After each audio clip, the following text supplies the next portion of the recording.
السلام عليكم ورحمة الله وبركاته. waxaad leeyahay asxaabay galab wanaagsan baad leeyahay. waxaan galabta live usoo galay asxaab badan oo aad iga codsatay oo tiri qoraalada iyo waxaad soo dhigayso waxa ka qurux badan adigoo si live ah inta usoo fadhiisato aad uga hadasho dacayada iyo propagandada ku jirta suuqa in aan 20 milyan oo dollar aan reer muqdisho aan kasoo qaatay marka su'aalaha aad weydiisaana halkan baan ka akhrisanayaa oo waan qoranayaa halkan baan ka qoranayaa waan idinka jawaabayaa wax yarna waxaan rabaa inaan wax ka iraahdo qaabka shirkadda Future Traders aad uga hadasho dacayadii horta marka hore waxaan ka hadlaynaa shaqada shirkadda horey horta waxaan waraysi u siiyey Home Cable TV oo Xasan Galeyd ayaa iga qaaday waraysi aad u dheer oo soconaya muddo 40 minute ah qofkii doonaya inuu warbixin kale oo dheeraad uu ka ogaado shirkadda Future Trader wuxuu gelayaa page-ka Home Cable TV YouTube ku gelayaa halkaas wuxuu ku qorayaa waraysi Xasan Galeyd iyo Maxamed Cawaale halkaas waxaad ka aad ka fahmi kartaa ama ka daawan kartaa qaabkii shirkadda Future Traders shaqayn jirtay sawihin Muqdisho iga keenay tan sax ka baxaya shaqada shirkadda haddaan idinka hadlo waxa weeye shirkadda Future Trade waa sax oo mulkiyadeeda iyo asaaskeeda aniga iska lahaa marna haddii institution-ka aad bilowdo nidaamka aad bilowdo waxaa khasab markasta in wixii ay balaarinayaan oo dad badan oo waxa weeyaan institution-ka ka hooseeya laftarkooda aad waxa weeyaan aad wax ka siisaa dadkaas shaqada shirkadda waxay u shaqayn jirtay laba qaab bay shirkaddu u shaqayn jirtay qaabka koowaad waxa weeye economic class wax loo yaqaano oo dadka lacagtooda ay ka hooseyso $50,000 ay ka hooseyso waxay geli jireen nidaam loo yaqaano economic class bay geli jireen qofkii 500 haysta qofkii 2,000 haysta qofkii 4,000 haysta qofkii 10,000 haysta nidaamkaas la marsiin jiray oo qofkii lacagtiisa inta ka hooseyso awood umuusan lahayn oo lacag intuu akoon forex ku furto ama akoon ay ku option oo digital binary options kaasa uu lacagtiisa si toos ah loogu trade qaabka labaadna wuxuu ahaa business class buu ahaa oo waxaan ugu adeegi jirnay dadka siyaasiyiinta ah iyo ganacsatada iyo dadkaasaan ugu adeegi jirnay oo qofka ganacsadaha ah ama qofka siyaasiga ah lacagtiisa haddii ay $50,000 ka badan tahay wuxuu samaysan jiray akoon buu samaysan jiray akoonkaas oo lacagtiisa uu ku shuban jiray waxay doonto ha noqoto haddii $50,000 tahay haddii $200,000 tahay haddii 2 milyan tahay haddii 3 milyan tahay akoonkiisa ayuu lacagtiisa ku shuban jiray akoonkaas ayaan la ku soo wareejin jiray haddii aanu ka shirkad ahaan nahay akoonkaasaa loogu trade garayaa qofka siyaasiga iyo ganacsadaha ah heshiis baa noo dhaxeeyay heshiisyadaas waxaa ka mid ahaa lacagta akoonkaaga kuugu jirta aan ku trade garanayna annaga wixii aqoon iyo cilmi ah diyaar baan la nahay inaan kugu adeegno oo si saafi ah faa'iido hadday soo baxdo niyo 40% shaqada ah naga sii 60% adigu qaado ka faa'iidaha marka waa qaybta business class ka weeyaan waa qofkii $50,000 wixii ka badan haysta weeyaan qaabka aan ula macaamili jirnay weey wixii inta ka hooseeyina waxaan u naqaanay economic class baan u naqaanay waa dadka inta ka hooseeya oo qofkii haddii uu $500 akoon ku shubto mid kale ay ugu jirto 2,000 mid kale 4,000 ugu jirto anaga awood uma lihin aanu akoonadaas oo dhan intaan dadka u sameeyno aan u trade garanayo iyagoo akoonadooda waxweeyaan gudahooda taasaan noo saamaxayn laakiin inta la isku ururiyo ayaa hal akoon waxa weeyaan inta loo furo ba lacagta la gelin jiray lacagtaas lagu trade garin jiray qaabkaas aan u macaamil jirnaa واسطن لبعض أنا وأنا فورجس كمجرد المقدسة أودا كجدوين واحد تحي حلو حكلية قفكا هدي وكوكن سلمانتا لو كنا دو كوكن صوت صاحن وكله لبعض كون فورجس لي ذكر المقدسة شو وحي سمين شيرين لبعض كون قفكا مركي البلانت حل جدي أي قاعد ما ينسين شيرين لبعض كون هذا قاعد كوفي صدا لبعض كون ما ينسين شيرين وحي سين شيرين بروفيت كلي سين شيرين بس وكلي وحي رجل أنت سافائدي laakiin anaga taa kumaana shaqayn jirin annaga waxaan samayn jirnay lacag baan ururin jirnay lacagtaas economic classkan ka hadlay qaybta economic classka lacagta aan ururino hal akoon baa la gelin jiray waa la trade gareeyaa marka la trade gareeyo oo aanu aragno lacagtaasi inay safe noqotay baan waxaan furi jirnay wejiga kale waxa weeyaan faceka kale waxay shaqadu kasoo bilowday phase 1 phase 2 phase 3 phase 4 mar kasta waa sababta xataa keenaysa dad badan baa waxay bangiyada iyo kuwan dowladdu waxay ku doodi jireen ay dadkan qofkan baad lacagtan ka qabataa bay ku leeyihiin kan kala sii siisaa kan kala sii siisaa kana ka qabataa kana sii siisaa nad taana kuma shaqayn jirin qofka markay waqtigiisii la gaaro waxaanu siin jirnay labadiisii kun iyo lacagtiisii faa'iidada profitka ay u dhashay wareeg dambe islaamana gali jiray qofka markaas waxa la furi jiray faceka kale maxaa marka way ka hormaraysaa marka taas qofka hadii lacagtii kan ka soo qaad oo hebel kala sii hadii ay meesha jirto taadar ka cali xagee la fiihina qofka wadigan agtiisii saaray faa'iidadiisina waa adiga agtiisii saaray xagee bay ka iman kartaa waxa kale lacagta kale ee dheeraadka xagee ka iman kartaa taas waa qaybtii economic classka weeyaan aan ugu shaqayn jirnay dadkii kale ee ganacsatada ahaana already anagu awalba lacagteedu ma ahayn jirin akoonna iyagu leeyihiin baa lacagta lagu trade gayn jirnay kaliya cilmiga anagu lahayn cilmigaas uma lagu trade gayn jirnay bisoo kaliya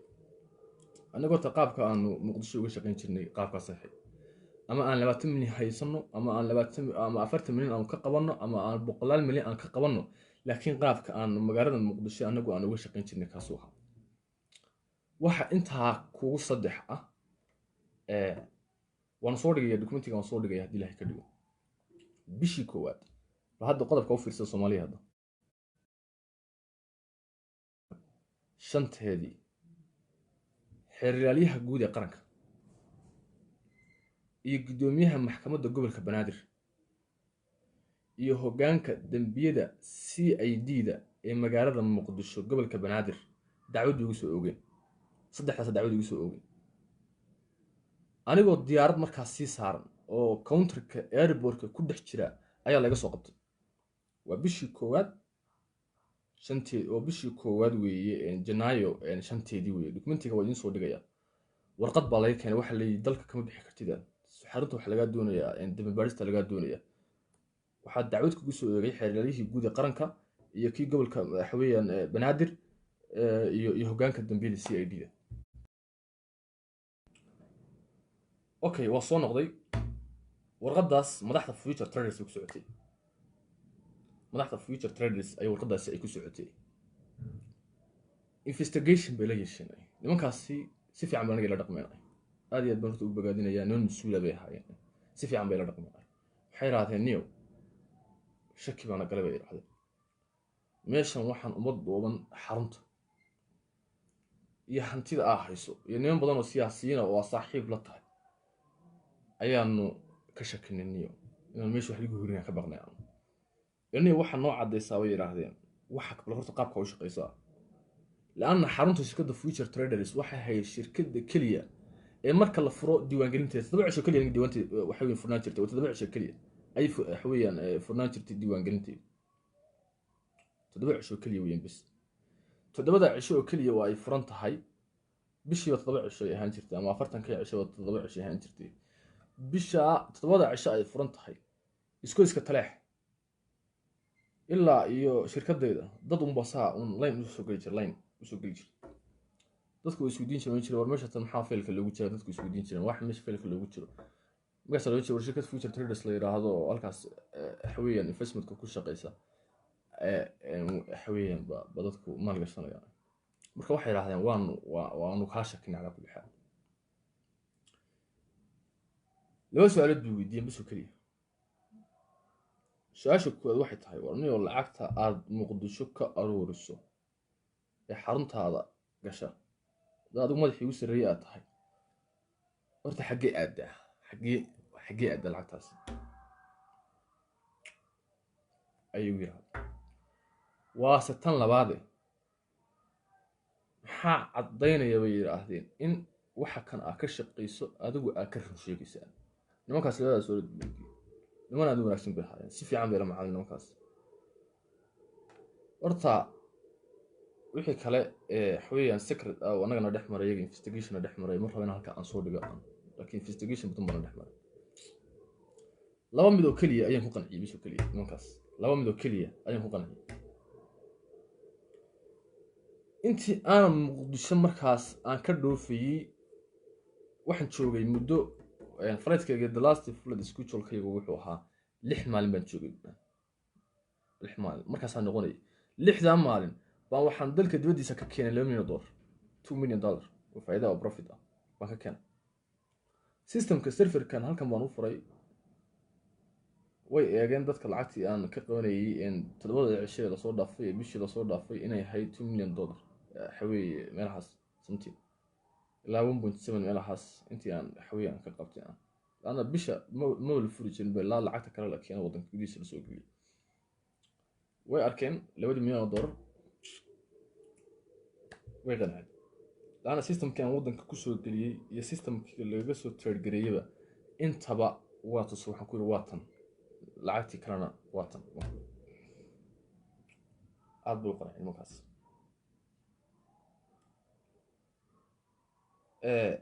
warqad bay soo saareen marka ay warqad bay qoreen warnay si xaalo shaqaysanaysa ugu yiraahdo warqad bay qoreen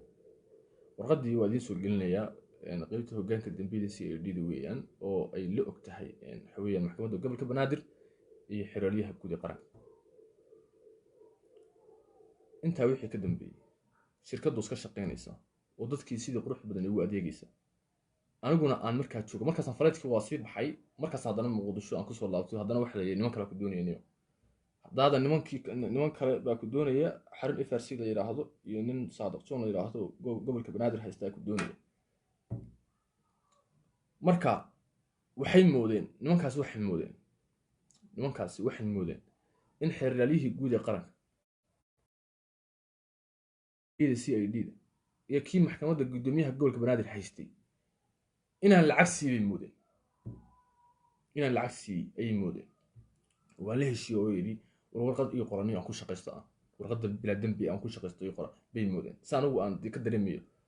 laana ma habeen kamida Saadaq Joon anagu habeen baanu xaweeyaan buu yeeray habeen wali aan saldhigiisa xataa aan ku xirnaa buu yiri isoo kaxay mar baan waxna kulanay ninka la yiraahdo gudoomiyaha bankiga baan kulanay anoo markaa xirin weeyaan 23kii habeen aan ku xirnaa saldhiga xamar weyn weeyaan baa waxa la kulmay gudoomiyihii banka Aamino FRC haysata iyo taliyaha booliska Soomaaliya Xajaar iyo Saadaq iyo aniga shantaas aan ahay Xajaar aad iyo aad baan ugu mahadcelinayaa nin wanaagsan oo hel sharaf weeyaan aan laaluushka iyo cadaqaataha waxa aqoon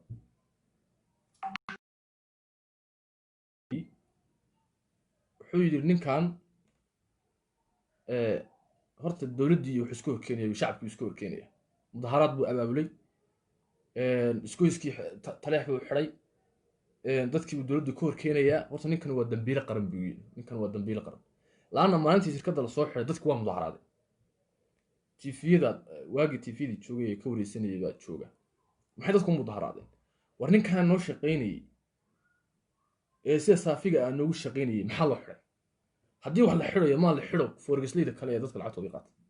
ma la xiro kuwa waxa ninka laga raba ninka anagu noo shaqeynayay Saadaq Joon eegada waa markuu wuxuu waayay hal qof intii aan xidhnaa hal qof oo dacwadiga soo qoray waay waa hal qof oo dacwadiga keena yaani dadku maxay dacwadiga keena qofku markuu daacad yahay oo shaqadiisa diyaar u yahay ayaa qofka umada dacwaysa guddi saamilay baa jirtay oo marka ay samaysteen shirkadda Future Trades dadka xawiyaan investmentka ku lahaa guddi bay samaysteen guddiga waxay yiraahdeen maxaa cawaale jeelka uu taga bal soo wareysta wuxuu yiraahdo guddiga jeelka igu timi way cadeyn doontaa hadii Ilaahay guddiga jeelka igu timi sidii wuxuu jiray ma wuxuu sheegay waxaan ku isaas wuxuu jiraan walaal isaas wuxuu jiraan wax lagu haystaan Ilaahay hadan garamaayo أنا مركا ولي وح ما فهمسني نكن صادق جون يا ناكتن شو لعب بيرحبان أنا ولي لا هذا ما فهمسني مركي أنا قادني كلن كاس قدوميه بنك يحشر يو قبل FRC يو iyo saadaq john oo laysku afkartay war ninkan waxa laga rabaa waxa weeye haddaan ciiba dacweynin axjaar baa yiri war ninka horta ciddaa dacweynaysa ninkan hadda ina hor fadhiya cid maanta lacag u haysato oo dacweynaysa horta ma jirtaa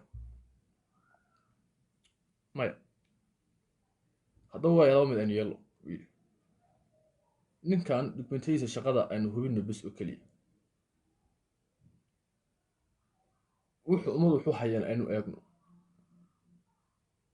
intaa markaynu dhammaystirno ninkan aan iska sii dhininayn saadaq waa xanaaq marka saadaq waa xanaaqay marka wuxuu yidhi waxa weeye waxaad maadeer baad waxweyn u xeerinaysaa ma jirto wiy taasi niyo uu xanaaqay askari buu yeedhay wuxuu yidhi ninkan qabo gey baashii qeybta gudihiisii gey waa la qabtay qeybtii guud iyo xafiiskiisii baa liisii gey saadaq baa ii yimi wallaahi iyo bilaahi iyo tallaahi haddii aan been ka sheegayo saadaq waa haddii aan been ka sheegayo saadaq maalinta qiyaama iyo qabriga way ga dambaysaa intuu u yimid buu wuxuu yidhi war haddii aan lacag qaadanayo buu yidhi haddii aan lacag qaadanayo anaa qaadanaya gobolkan anigu u xidhan yahay buu yidhi inta xajaar la soo heshiisay buu yidhi xajaar intaa la soo heshiisay xajaar intaa la soo heshiisay baa waxaa rabtaa inaad saa iga baxsato miya war 300 oo kun oo dollar haddaadan ay siinin wallaahi iyo bilaahi iyo tallaahi bay shirkadda may ku shaqaynayn buu yidhi xajaarna wax ku qaban maayo gudoomiye baana wax ku qaban maayo eedada kalena wax ku qaban maayo haddaadan 300 oo kun oo dollar isiin iyo 60 kun oo dollar anigu aan khaas u leeyahay marka groupkiisa iyo hawsh waa group collection weeye moogta waa group collection oo waxaweyaan isku jiraan baad waxaweyaan doonay wuxuu yidhi xaaraan caleeg bay tahay wallaahi iyo bilaahi iyo tallaahi baadan gobolka banaadir ka shaqaynayn buu yidhi haddaadan 300 oo kun oo dollar iyo 60 kun oo dollar meel aadan miiska saarin buu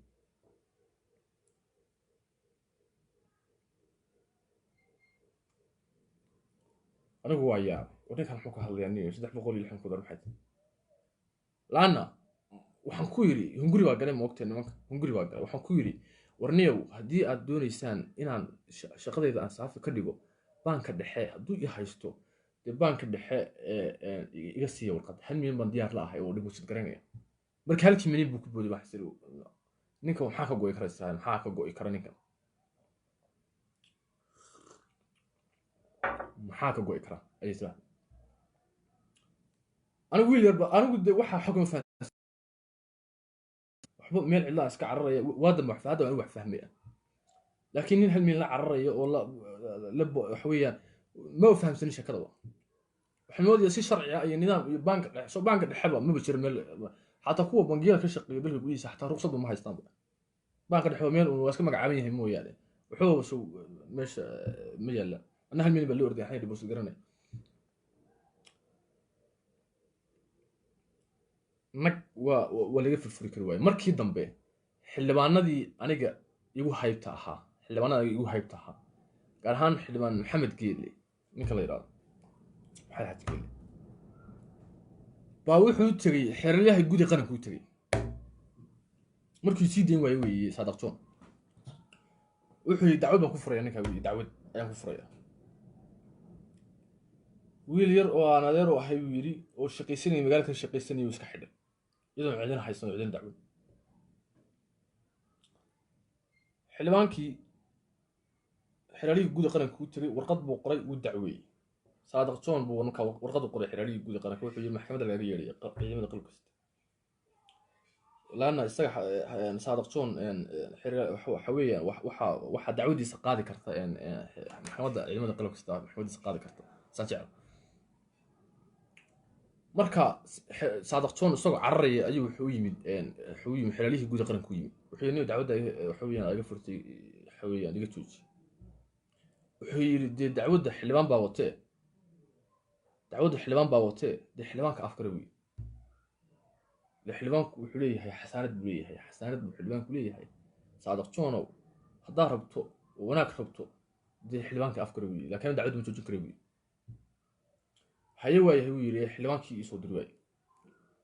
xildhibaankii buu wacay wuxuu yidhi ii kaalay waa diiday xildhibaankii ma ku imanaya buu yidhi maxkamadda unbaa ina kala saartay usoo keliya so wiil yar oo adeer u ahay maadan dhibaateen adag warniyow sidii buu yidhi bal ii kaadi oo bal ii kaal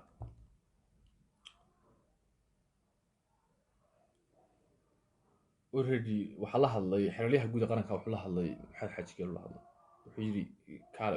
kaale saarsoon ba ku doonayay way hadleen waxay yiraahdeen adeer wiilkiisa sii daa ninkan dokumentigiisa ka qaadateen iyo komentaradiisa ka qaadateen iyo lacagaha aad ka xanibateen siiya marka saadaqtoon wuxuu qabsaday waxa weeye waa kan oo wasaan oo waa halkan oo cunug yar waa kan oo wasaasoo intaas milyan baa haysta oo waa kaasoo cunugan yaa damiinanaya waa kaasoo xildhibaanku wixii anaa damiinanaya aniga anaa damiinanaya anigu soo xildhibaankiisii mii anaa damiinanaya buu yiri wuxuu ninkaasi qabto bas waxa weeye hawsha sax lagu dhameeyo marka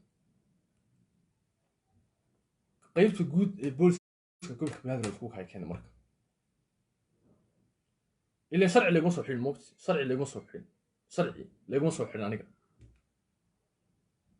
قفك مركي وقد لو كانوا بيوحى أن صحدا أنت ما نلوسي داي ممكن سي شرعي اللي يجي قفك مركا وقد بالله قراء أو الله ريفرنس لي أو قيمتي جود كصوب بحضي أو سي أي دي كصوب بحضي أو واقعاس قاب وحنا مكر وحل صوت ديارية دعوة مكر صوت ديارية قفك كبعد وقفك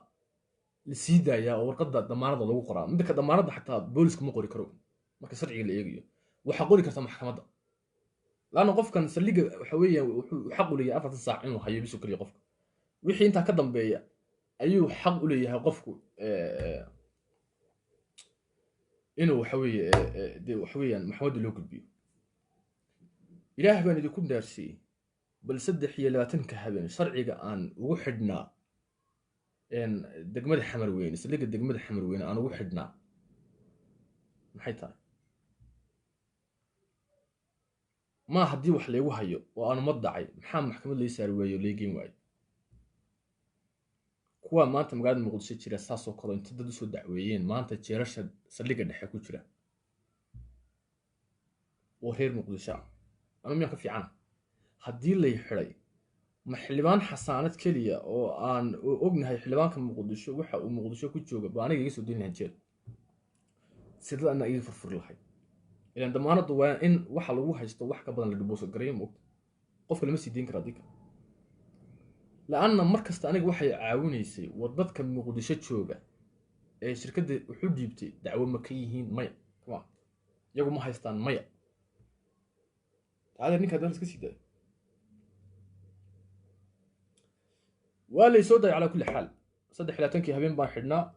واللي سوداي markii la soo daay warqadii cadcada ibraha bulshada yaacay baa lagu soo daayay bal ku dharshay waa qaybtii guud ee booliska gobolka banaadir in waxa la igu haystay ay dulmi iyo sharci darro ahayn waxa idin cadeynaya warqadaha baraha bulshada yaacaya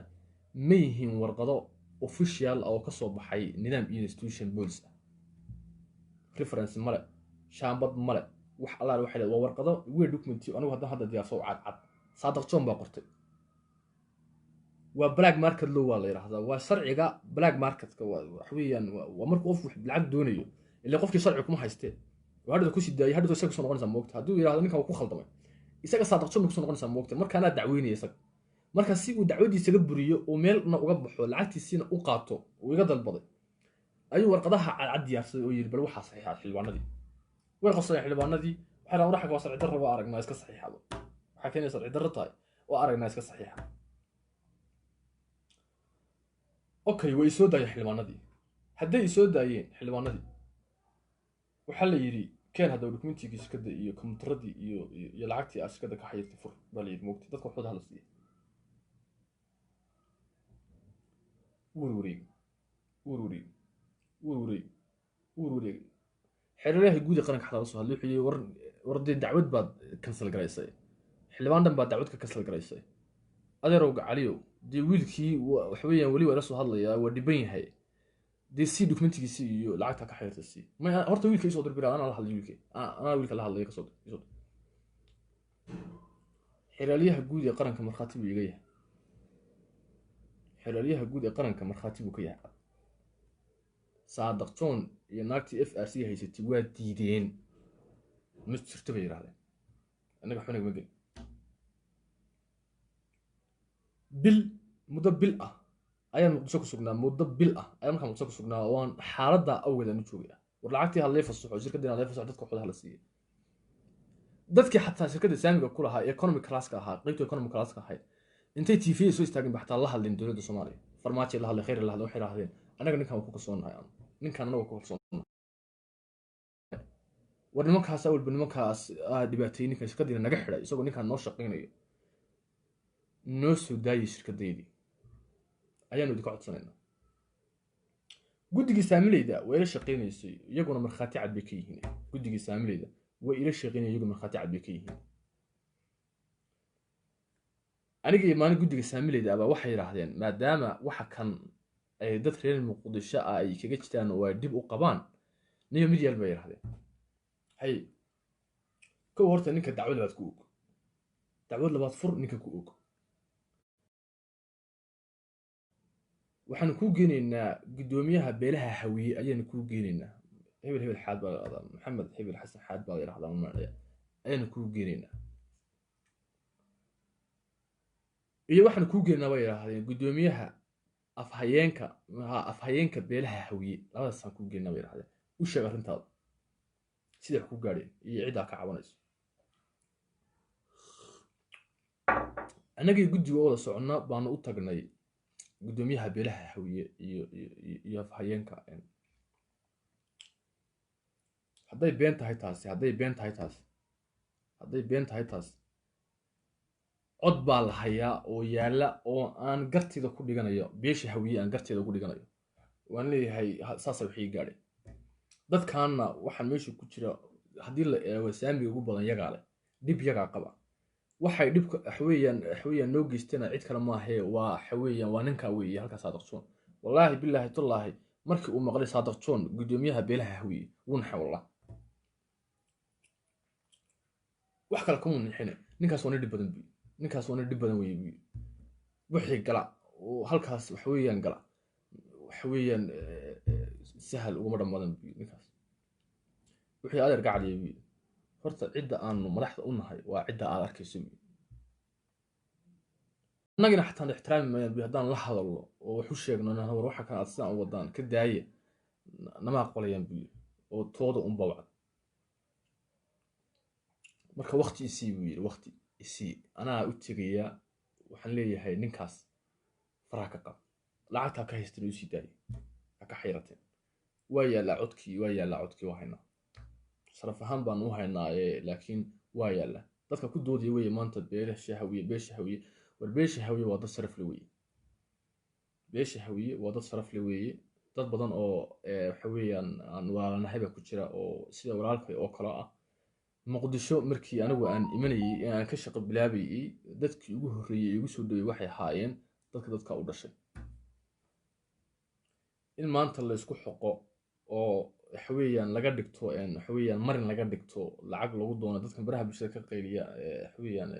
aan fashilinay inay ka dhigtaan marin ka dhigtaan taasi waa waxweeyaan aan soo roobin weeye hadday aamineen oo lacagna ii dhiibteen inkastoo Soomaali badan shirkadda ay investment ay gashatay oo reerkaas oo kaliya uusan ahayn dad badan baa xukuumada reerkaas ay badan yihiin Soomaali oo dhan baa ku jirta laakiin qofku marka uu rabo inuu dadka kiciyo oo dadka ma garanaysaa sharaftooda ku ciyaaro qaab wuxuu maraa qabiilaysan buu maraa haddii kale wixii u suurtoobi maayaan markii aan u tagay Saadiq John baa ka war helay in aan u tagay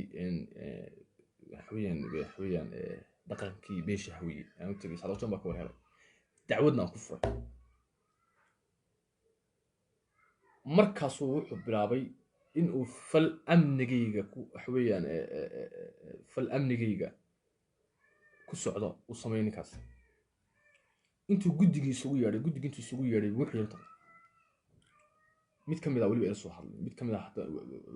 wuxuu yiri ninkan mar labaad baan xirayaa niyo waxay ku codsanayaa 40 qof oo gadooday oo carooday oo waqtiga shaqada qaabka dheer ii keena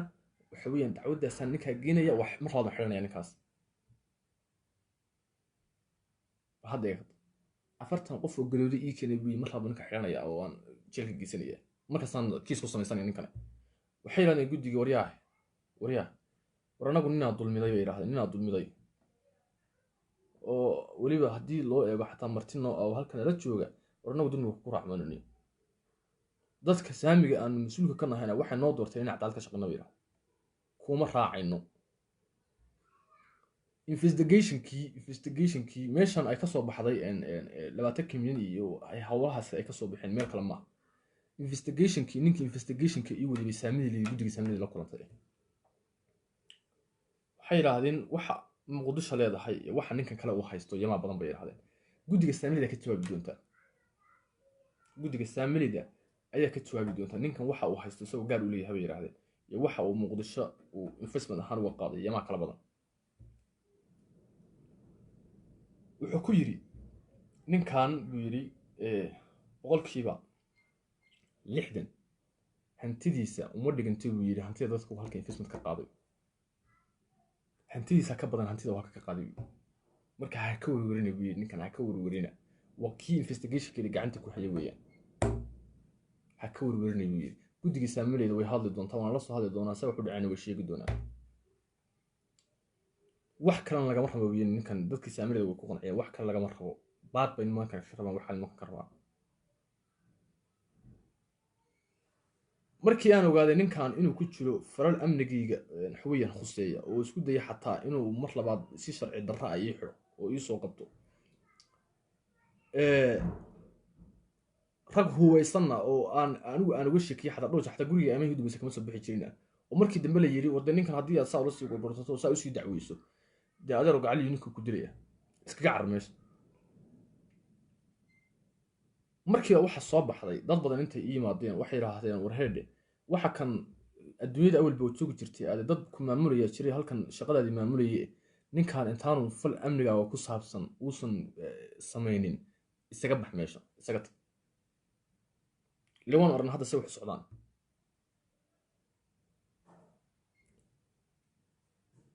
xildhibaanadaadii ku damintana dee way joogaan oo hawshii hadda ku jiraan ilaa ay haddana waxay la taagan yihiin anaa daminka aninkaas anaa daminka hadda xildhibaanada la leeyahay waa ceebeeyay waa kan waa sidan waa halkan buu ka dhacay hadda waxay diyaar la yihiin war ninka annaga mas'uulka ah annaga ninka mas'uulka ah waanu daminanay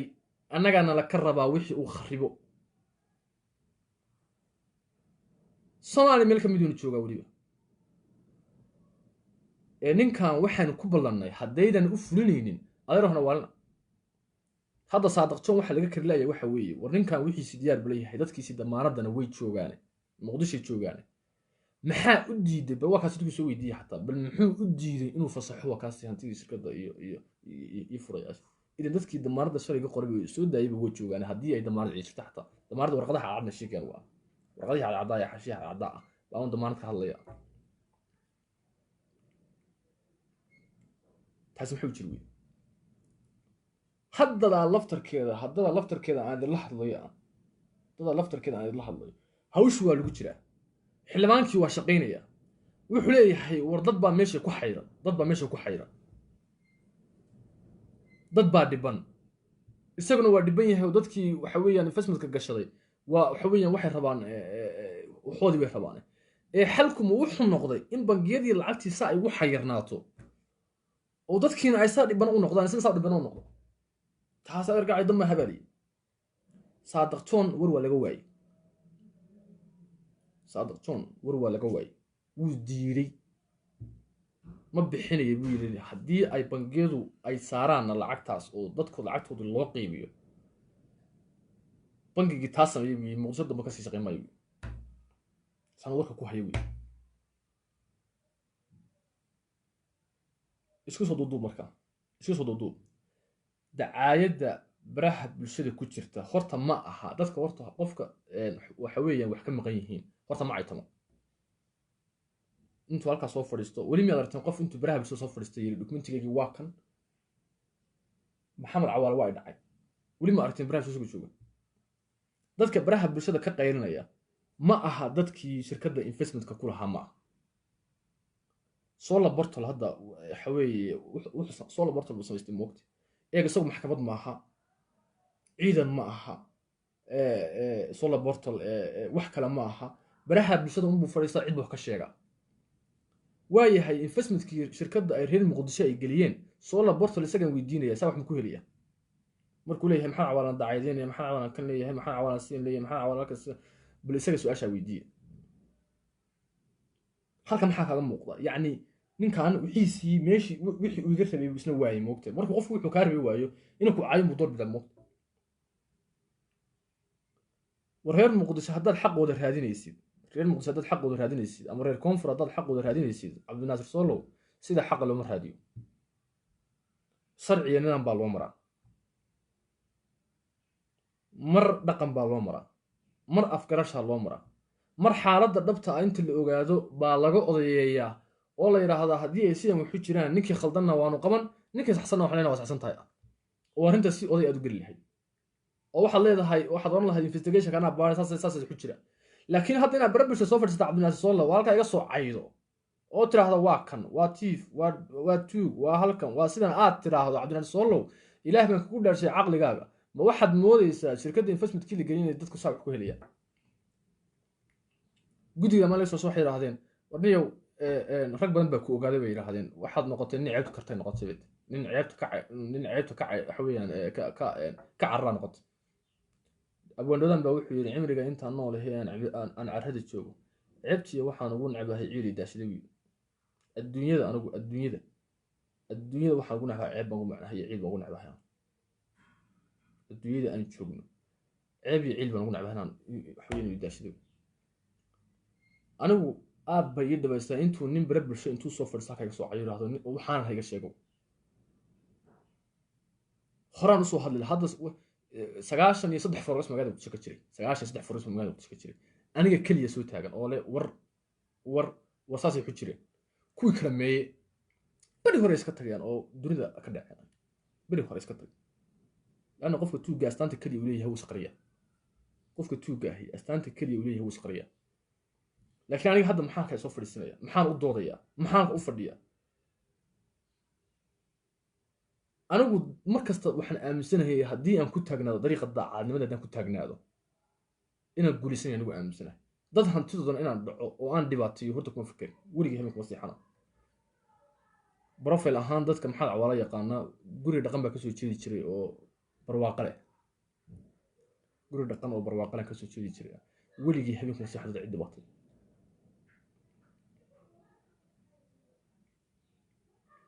marka koox is abaabushay oo tiri ninka ceebta qabata aanu waxaysan hayn ka sheegno markaas lacagna uu hanjabina shiina culayow adigu way adaa ninka isku dhaweyn maadeer ay ninka adigu la hadal beeran moogta noo soo qaad lacag oo ninka waa ognahay dulmana ahay oo inta ma ugu sii dirana waa si salaaxina oo waa si dhaqayna waliin inta yare tuunka ay ku jiraan ka sii saareen markii lacagtii la waayay ayaa la qaybiyay ورهاد شلون حوق الويدي وما انت اللي قيلسي شلون ده وانت سعودي وانت سعودي ما تسيد مش شنو على waxaan ku yiri warniyow anigu ma bixinayo laan ma hayo lacag ma hayo lacag mid kale waxaan tusayaa intii aan halkan joogo aniga ii khaas badan baad waxay aaminsan maxamed cawaale shirkad forex kaliya magaalada ku lahaa Muqdisho dadku ay aaminsan yihiin waqti maxamed cawaale isla dad shirkad kaliya meesha kuma laha taa mid ka balaaran buleeyay maxamed cawaale waxaan markii shirkadii saamigeedii la xayray oo dagaal lagu soo qaaday aniga wax loo baahan yahay mas'uuliyiin sare ah Soomaaliland arag inta future trade inta gashay Soomaaliland arag dad leef ka soo galaya oo saamigii Muqdisho lacag lagu qiimeeyay xagga lacagta laga helay lacagta waa lacagteedii halkan oo jooga ka soo diray transitionadii aan ku soo diray waatan lacagtii u dambeysay oo transfer gareeyaan inuu tusayaan lacagtii u dambeysay oo transfer u yiraahdo Muqdisho inuu tusayaan WhatsApp email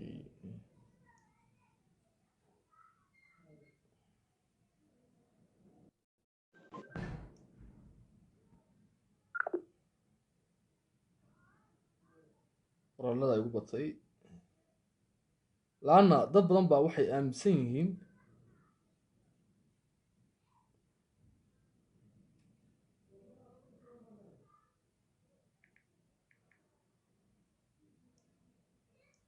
lacagtii u dambeysay oo aan transfer u soo yiraahdo Muqdisho waa 200k 200,000 soo deposit gareeyaan Muqdisho oo dadka waxoodii loo waxweeyaan face loo siiyo taa wax ka sii horeysay 100,000 taa waxaa kasii horeysay $150 baa kasii horeysay. marka let's show idin tusayaa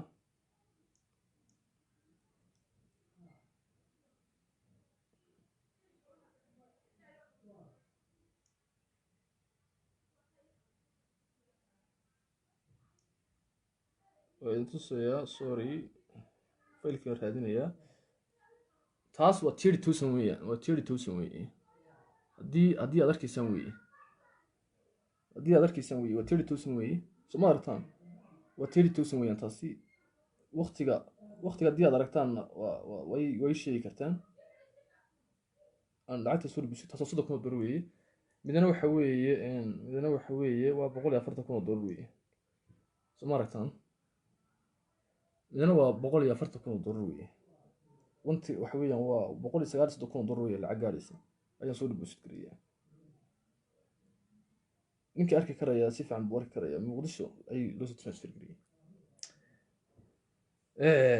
marka anaa hadda idiin soo dhigay haddii ka dhigo intaan kasoo jarjaro ayaan soo dhigay haddii ka dhigo lacagta intaan ka joogaan xagga soo deposit gareeyaa. su-aasha isweydiinta mudane waxa weeye maxamed cawaale haddii uu dad soo dhacay muqdisho isagoo hargeysa jooga, lacagta weliba halka kamid soo dhicin moogta, wax laga soo transfer gareeyay meelo kale adduunyada kamid laga soo transfer gareeyay. maxamed cawaale haddii uu dad xoolahood rabo isagoo muqdisho isagoo hargeysa dhex jooga, maxaa shirkadiisii ay u wadda hadda lacag bixinta? 93 forex bay haayeen, 29 forex ee kale wax lacag bixin ma jira tayda mooyaan. hadda kadna 93 forex magaalada muqdisho ka jiray, tayda mooyaane tu kale oo lacag bixinaysa muqdisho ma jirto. tayduna weliba xarunteeda ku bixi maysa hoteelo dadka inta la isugu keena lacagtooda la siiya. hoteelo ilaa xarun lama hayo, xarun bir hore la xidhay, bir hore la caysada ma. bal idinku intaad future trader speech keeda gashaan eega dadka leef ku jira oo lacagtooda loo qaybinayo. guddiga saamilida midda kale waxay igala shaqaysaa inta badan dadku waa kala hooseeyaan moogta. dadka hadda qaybtooda kuwa ugu hooseeya ee lacagtoodii loo rufan garan karo. tusaale oo kale qof baa qarax ku dhaawacmaya, qof baa jabaya, qof baa waxa weeyaan xanuunsanaya, qof baa safar gelaya, qof baa waxa weeyaan jaamacadiisii u baahan oo haddana mar dhaweyto xaaskayga baa waxay ii soo diraysay wiil yiri intuu la soo xiriiray nambarkeeda intuu helay baa wuxuu yiri maxaa jaamacaddii baa laga xidhayaa ee u sheeg. waa kaas xaaskaygii weeyaan somalit. mar dhowtaan u dirayaan waa qof arday ka mid ardaydu ahaa oo muqdisho jooga. la-anna anigu ima karayso qof bini aadam ah wixii ha xayrnaadaan oo meel ha ku jiraan, laakiin qof bini aadam ah oo aad waxa weeyaan meel jooga oo si xismada kula soo xidhiidhay haddii aad reject aad tiraado arday taas waxa weeyaan humanitygeedii waxa weeyaan ay ka hor imaanaysaa.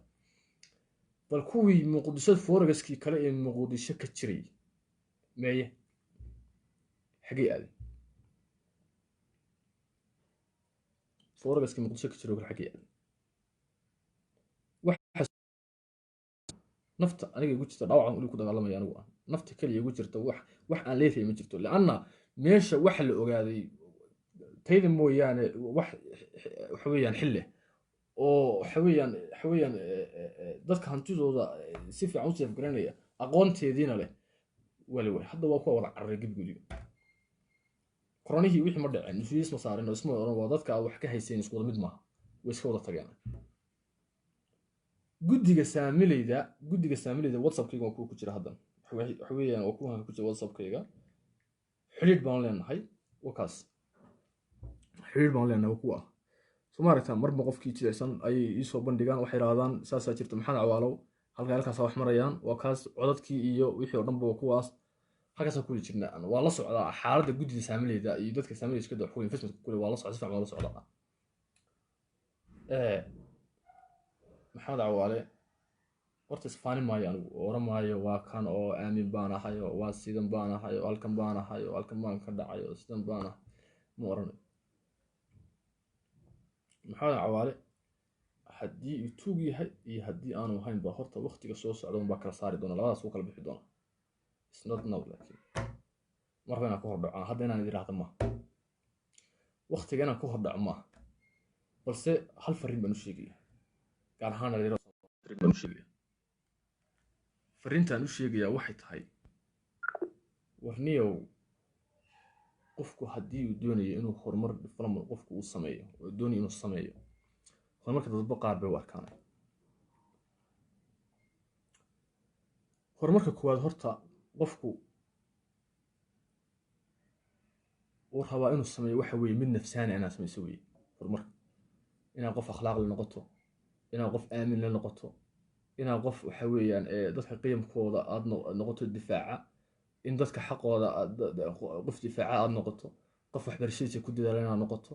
qof waxa weeye dadka cadli u sameeyo oo waxa weeyaan dadka cadli dhex dhiga inaad noqoto inaad waxsaqaysato oo dadka wixii kaa jicsan oo kaa waxa weeyaan inaad dadkaas developmentka qofka asaaska loo baahan yahay qofku noloshiisa marka hore uu la rabo development waa kaa weeye ka labaadna waxa weeye oo loo baahan yahay qofku haddii uu development u baahan yahay waa la damay in uu shaqaysto qofku si xalaal wali uu shaqaysto dadka uusan baryin saaxiibkii uusan baryin hooyadii uusan baryin eedadii uusan baryin aabihii uusan baryin isagu shaqaysto si xorso qofku u shaqaysto laakiin nimanka iminka baraha bulshada joogay waa niman dhalinyaro awey waa runa aqoon male oo dee iyagu aqoontooda af soomaaliga weeye aqoontoodu waa af soomaaliga in ay shirkadaha la xidhiidhaan bay oo yidhaahdaan war intaasoo kun oo qof baa nagu xidhaan waxbaan idu xaysiinaynaa at least markay u yartahay afkaygaasa waxid ku xaysiinaynaa annaga wax kale ma hayna aqoon kale ma lihin inay yidhahdaan bay ahayd xalay xalay cabdinaas soole leefuu soo galay wixii bishii waxay soo galaa wax kun door ka yar buu wax kun door ka yar baa bishii soo galay haddana dhikeel wuxuu degan yahay dhikeel buu degan yahay muqdisho waa hoteelka ugu qaalisan magaalada muqdisho $200 lagu seexdaa cashuurta dadkan muqdisho la siiya masaakiin dad buu wuxuu doonaya inuu hadlo war heerde masaakiinta taa ku degan tahay maaha miyaa dhikeel warniyo waxaan ku leeyahay nin oday aad tahay niyo carruur baad leedahay aab baad tahay wiil yar oo 20 jira inaa halkaa intaas oo ka soo afligaadiso niyo kuma fiicna saraftaada ma fiicna adiga kuma fiicna waliba qaab ku shaqaysanaysa qaab fool xun weeyaan waliba aad tahay wiil yar inta tahay baadkeen iyo lacagkeen adiga xataa kuma fiicna warniyo kuwa kale gartay waa dhalinyaro waxa doonaan ba hayga sheegaane baad meesha ka bax oo hadda wax sheegaysi wax qowl oo wax weeyaan cadli ku jira dadka u sheeg wax kale ma daha u sheegin laana qof hadda ka soo ceedo waxay ku tirsan jirto adna saraftaadii dhimatay qofkii kan waxa la yiri Soomaali waxay tiraahdaa waxa la yiri af xumo waa la af xumo af la gaado colaadna xog kaga ma tarto nabadna waa ka kaxaysa bal imika halkaas ka soo caydanto inaad dad waxa weeyaan af la gaadisan mooyaan bal maxaa bal waxa ka faa'iideysan maxay tahay dhalinyarada kan waxa leeyahay baraha bulshada joogta war walaalayaal sidana shaqo ma ahay inaad Soomaali isku dirtaan marba qabiilka hadashaan taada qabiil heel waa ka qabiil heel waa ka qabiil heel waa ku daafad qabiil heel waa saas qabiil heel waa halkan heel baa saas war waxaas nolol idin qomay qabriga qiyaamada ka dambeeya afkiina iyo qowlkiina waa la idinka xisaabin doonaa war waxa ka iska daayay oo ummadda Soomaaliyeed aad waaraysaan oo beenta u sheegaysaan oo aad waxweeyaan aad waaraysaan war ka daayay dadka qaar wax magarataa xataa ku jira oo wacyigooda isku hooseeyo oo waxa halkaas soo dhigtaan ba xulmoodaya waxa dadka lacag ka qaadan waxa uu mooyaan moogta dad suuqaas ka jooga hadda suuqaas ka jooga Facebook soo dhigay dadkaas moogta dadka hadda ku tiraado heel waa saasay dadku iska rumaysanayeen moogta siyaasiyiinta qaabkaas ku baadaan warni inta Ilaahay ka cabsataan baraha bulshada waxa soo dhigaysaan iska daaya oo si legal ah oo la yaqaan adduunyada wax markasta uma isticmaasho adduunyada marka la joogo waxa si qaabka loo isticmaalo ninkasta dintiisa ka badan uu shaqaysan ninkasta laakiin bal waxaan garan waayay nasiib xumada Soomaaliya haysta waxaan garan waayay bal xataa hadday qurbihii tageen bal eekada xataa hadday qurbihii tageen maxay si dadka kale ee waxweeyaan ila joogo shaqaysan waayeen oo waxweeyaan meelaha ugu shaqaysan waayeen bal musiibada Soomaaliya haystaan waxa ii sheegay ka war musiibada Soomaaliya haysata bal intay qurbihii tageen halkii ay ka shaqaysan lahaayeen oo jaamacada gal lahaayeen oo warshado ka shaqayn lahaayeen oo dhaqaale sameyn lahaayeen oo hawl gali lahaayeen baa waxay shaqo hadda ka dambay waxay shaqo ka dhiganayaan sidii dadka loo dhibaateyn lahaa warinta wax isku fashaan oo damiir yeelataan adduunyada qaabka dhalinyarada u shaqaysato ee sida xalaasha ku dhisan u shaqaysta sida shaqo maahay dadka aad baraha bulshada u soo faarsanaysa beenta propagandada aad u sheegaysaanna iska daayay ragga hadda waa arka ku jiraan u lifto ku jiraan waa arka raggan la hadlaya mid ka badii soo qoriya ma jiro way ku jiraan waa arka wartalada qaat sidana si maahay maxaa wasal barnaamij soo koortay daanu soo shaqaysan jiray maanta barnaamij soo fadhiisay markii weerar lagu soo qaaday oo waxaan ahayn laga sheegay xaq wax leeyahay isdifaaci raado kaamil ana anu leeyahay jira baan aqoon IT wan leeyahay professional ku dhisan gaar ahaan financial technician baan salaam banki markaan muqdisho joogaan waaga muqdisho aan imi waxa la shaqo bilaabay jaamacado waxa la shaqo bilaabay salaam banki waxa la shaqo bilaabay Bria banki waxa la shaqo bilaabay IBS banki technical support bano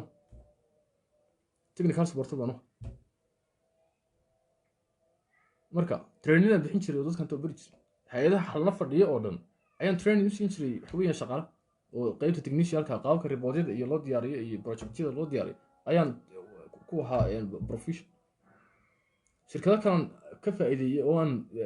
ICT-ana oo waxa weeyaan environment ICT-ana ka faa'iideeyay oo aan sameeyay halka system aan fadhiisiyo financialka ama institution aan u dejiyaan 40 dollar ku qaata de waa aqoon adeer gacali la isdhaafay weeyaan maanta hadii lagu yiraahdo 40 maanta hadii shirkad waa ku yimaanaysa waxay koronaysaa waxaan leeyahay 400 shaqaale baan leeyahay 400 shaqaale waxaan rabaa system isugu yimaadaan waa kana iga xiga hadda halkan ma kala furanaya qofka deal ba iga xiga la galaan waa kan hadii hor yeelad barnaamijku default gareynaya waan sameynaya barnaamijka qofku soo wuxuu rabay baan leeyahay maxaa rabtaa kana rabtaa كنت ضرب lagu qaadanaya bisu kali marka waa aqoon weey halka adigu aad ka qaadanayso qof caydis 2030 ka raadinayso adeer gacan waa aqoon ku raasida ama CTN man IT developer bana marka waan salaamaya wala doomo malasaadina aadina wa alaykum salaam wa rahmatullahi su'aalaha wadi ka jawaabi lahaa laakiin waxa iga soo gashay salaadii iga soo gashay wa alaykum salaam wa rahmatullahi wa barakatuh